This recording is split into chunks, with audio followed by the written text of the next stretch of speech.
All right, welcome to the Gong Show. So, where we left off, shocks, all that good stuff, done. Mechanically, the Jeep is great. Shocks, it rides, the TerraFlex ones, I'm kind of on the fence right now. Compared to the other Jeeps, it rides pretty stiff.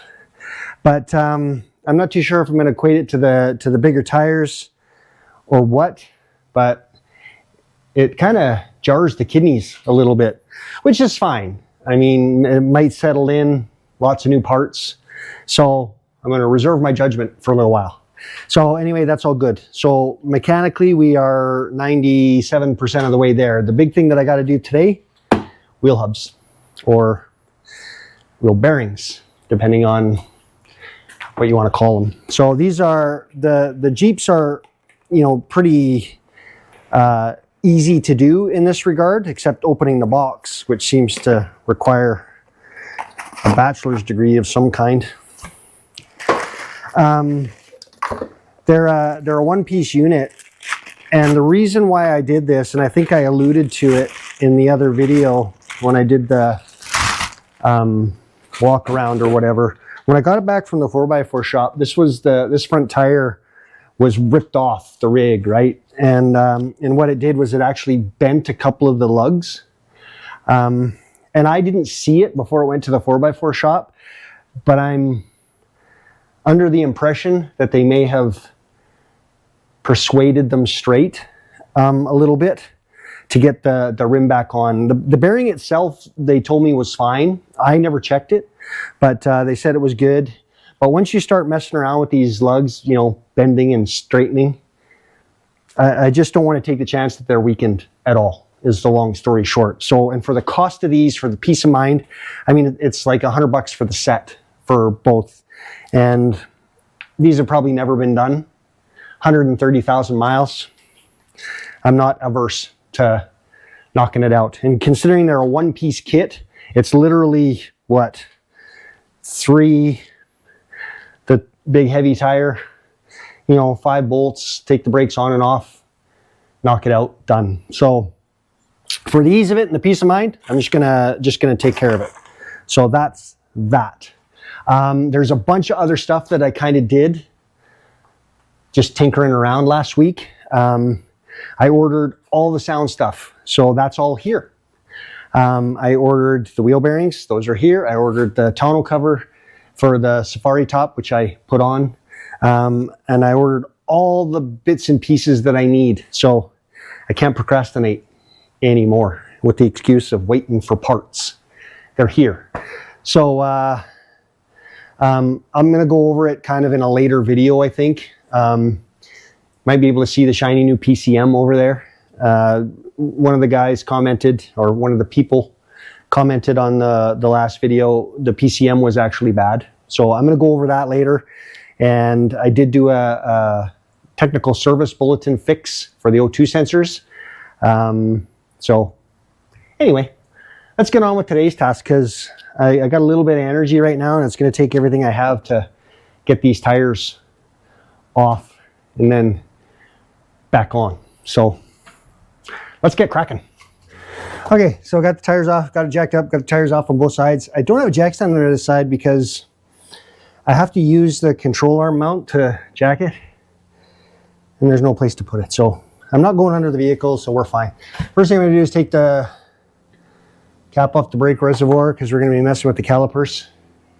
So give some room to shoot some fluid out the top if I need to. Now I'm just gonna remove the caliper. There's a couple, I don't know what those are, 13 mil maybe, 12 mil. Sure, it's one of these. Is, I guess, at the end of the day. Let's get you down here. The other thing I need too is a 36 mil socket for the axle nut. So I went and bought one of these too, because I didn't have one. They're relatively inexpensive. Okay, let's see if I'm right on my guess. Nope, not even close. That looks like the right size. It is 12 mil. I think I said 13 or 12, so I'm good. And I'm going to grease all these fittings again while I'm under here, because it doesn't look like they were. Everything's pretty dry. Got all new brake hardware though. That's handy. They even put the sock over the brake bleed. Nice. So these now should just kind of tip out.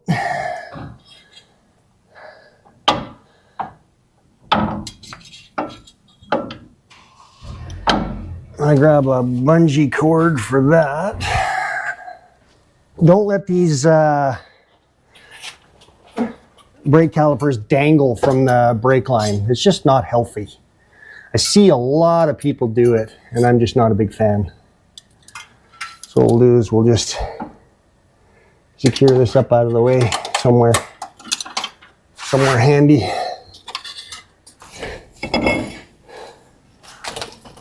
Get the rotor off.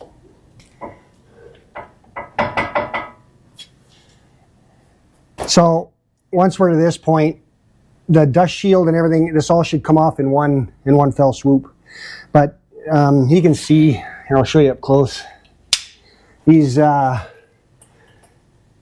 you can see, I don't know if the angle's good. That stud's definitely bent.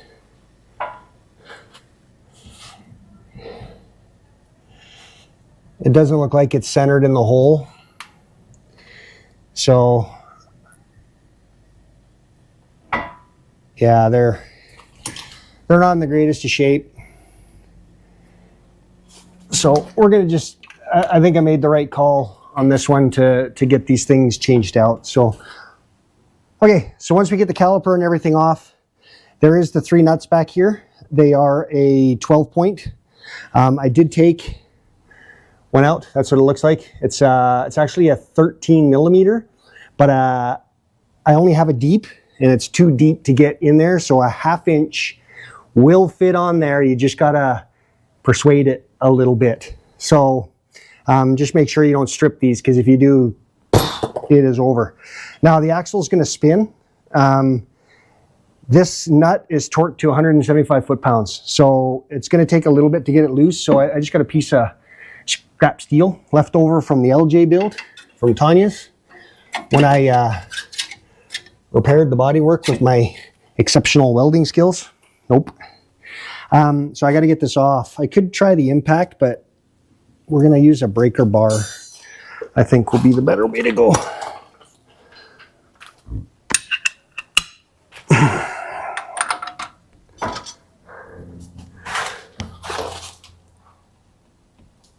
There it goes. So off that comes.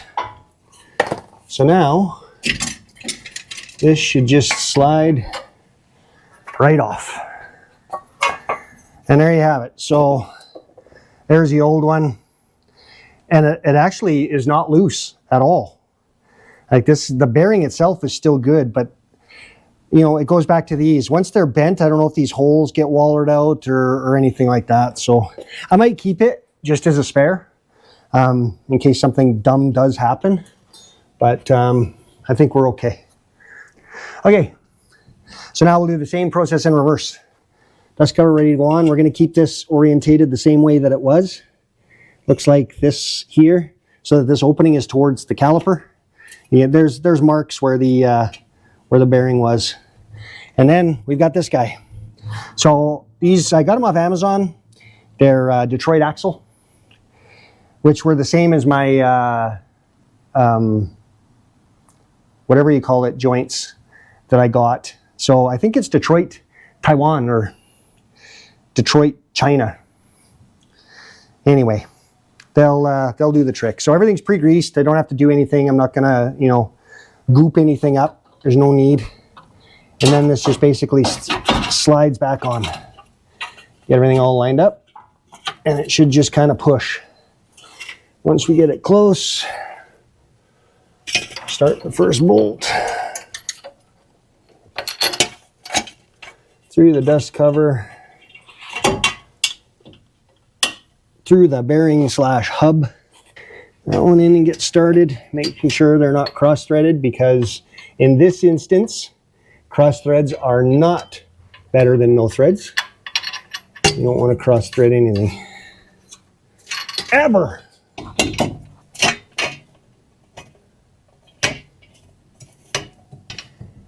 Okay, let's zip these in. I'm leaving this piece of steel in here just because it's kind of cumbersome. I should actually take it out, but I'm going to need it to torque it anyway. Remind myself to go get some 12-point metric sockets. This is kind of cumbersome. Note to self. I'll never remember. So a lot of times we'll torque, you know, until your arm hurts or whatever, until it's like, yep, that's tight. But because this is a rotating assembly, that kind of is critical. Because if this lets go, the whole tire will just come off. So these are torqued, these back ones are torqued to 75 foot-pounds. So I'm just going to snug them up for now while I go get my torque wrench. We'll torque those up, and then, like I said before, this axle nut gets torqued to 175. So we'll get that in and on. Okay, so this torque wrench goes up to 75 pounds, it looks like. It's kind of the max. I don't like doing that, but I don't think I have room to get a bigger one in there. So this is just one from Harbor Freight that, you know, you get on sale when you buy some crap. They'll usually have them on sale for like $5 or something like that, or 15 bucks. So I went in 3 separate times and bought the required amount and got 3 of these. The inch pounds, the smaller one to like 25 or whatever the heck it is, and the big one that does up to like 200. But I ended up leaving that one under tension, so I bought a wheel kit back home in Canada. This one's a Maximum. It's Canadian Tire brand one, and it came with like all the stuff to do tires, because that seems like something you need.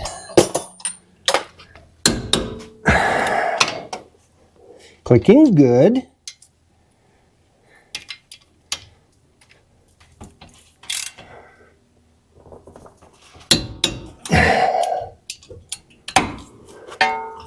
The grunting doesn't cost anything extra, really.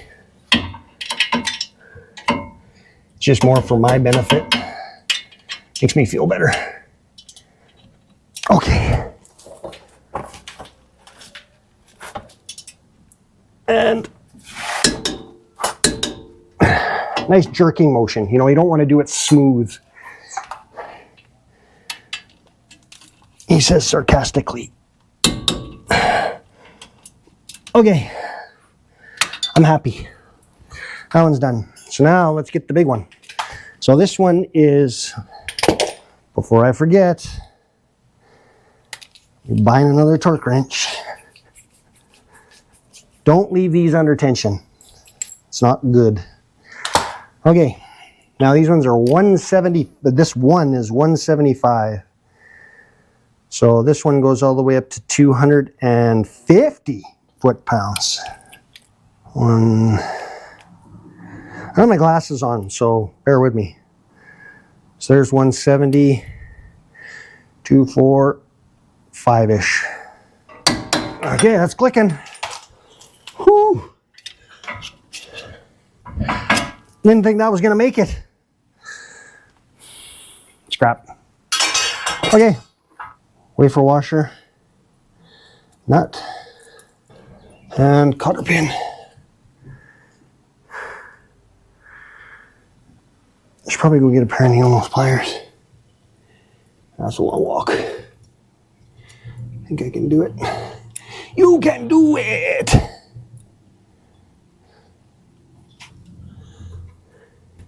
Told you I could do it.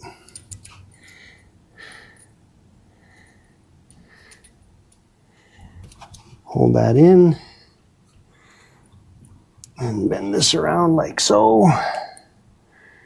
And then this around like so. There we go. Done. That ain't going nowhere. And there's a brand new hub. So it's really that simple. It's exactly the same on the other side. So I'm not gonna go and do the other side with you. I showed you one, I'm gonna go do the other. Let's do something a little less stressful. How about the winch?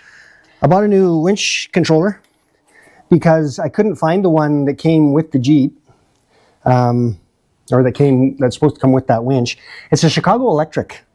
So at Harbor Freight apparently sold it like in the early 2000s-ish. I tried to be like Costco and go back there and see if I could exchange it, but I thought that'd be pushing my luck. So I found on Amazon just a generic controller with a new wiring kit that actually comes with this. It's over there somewhere. So I'm gonna go ahead and wire this in and I'll walk you through that one. So I'm hoping this is relatively easy. This looks like it all just kind of comes apart. So I should just pop these screws out. And again, no rust, so everything just pops out. I couldn't find the remote that plugs into these three. These are, this controller is too small. Yeah, it's way beefier. But they said this controller is up to 12,000 pounds, and this winch is only, the nameplate's all wore out, but I could make out that it's 8,000 pounds. So, and I'm not in the habit of just throwing out winches just because. If this winch works, if I can get it to go, for the amount of times that I actually use a winch, I think it'll do just fine. Obviously it'd be better on a smaller Jeep, but it'll work. All right. So, same 3 wires.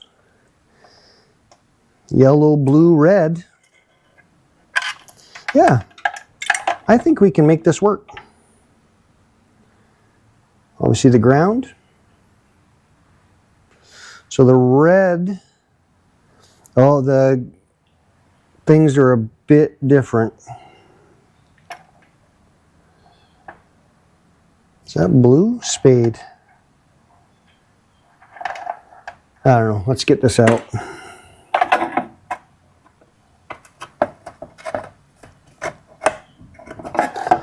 Let's not get that out.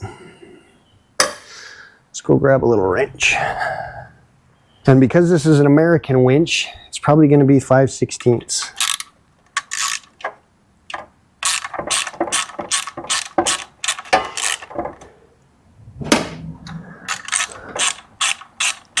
The beauty part about this Jeep too is the fenders are in such good shape. It's good for storing tools. I don't have to put them all on the floor. It's great. Okay, so red, yellow, blue. I don't know, we'll just try it. Hopefully it goes in the right direction. I'm gonna be optimistic. I bought some heat shrink, or I brought some heat shrink and a heating tool, because I think this is gonna work. I'll leave that for now and then I'll just hook up the controller. Let's try this. This looks like it'll work. I have to put some new ends on this if this works. I just want to test it before I get too crazy. Didn't come with any wiring instructions because it assumes you know what you're doing. And that's a big assumption in this household. Okay. We should be able to do that. Okay, so that's out. In doesn't work.